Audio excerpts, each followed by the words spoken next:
Unpopular opinion, but everyone should know how to make an omelette, including men.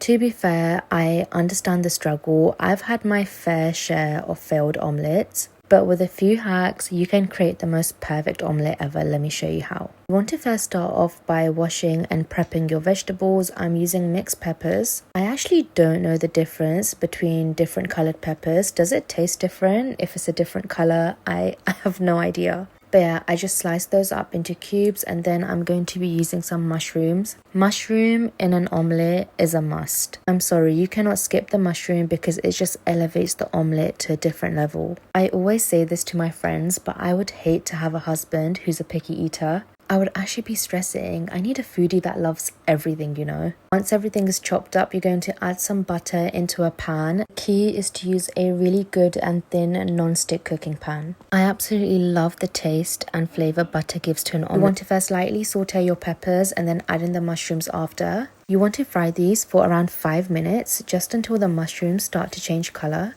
One thing about me is I can be so clumsy when it comes to cooking. I don't know, everything just is flying everywhere.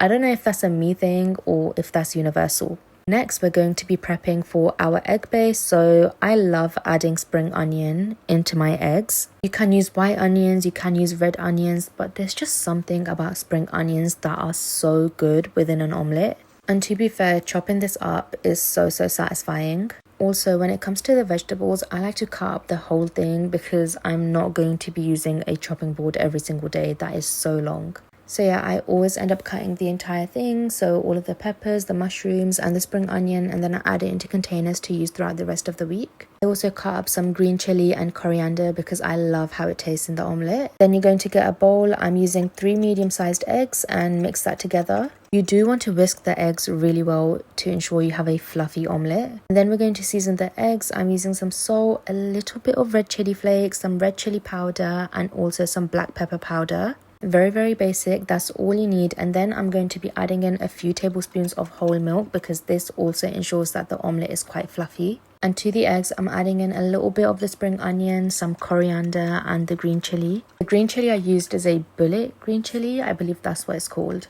And then on a very low heat, I added in a little bit of butter and then I added in the egg mixture.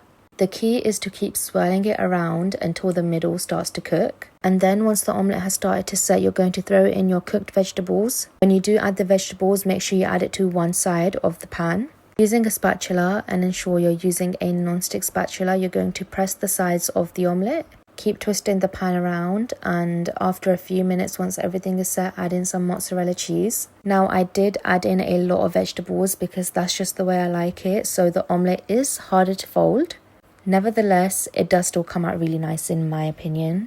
I mean, that looks like a good solid omelette. You want to keep the omelette on low heat throughout the process. And then you're going to flip it into a plate. Look at how amazing that looks. It's just so nutritious. It tastes amazing.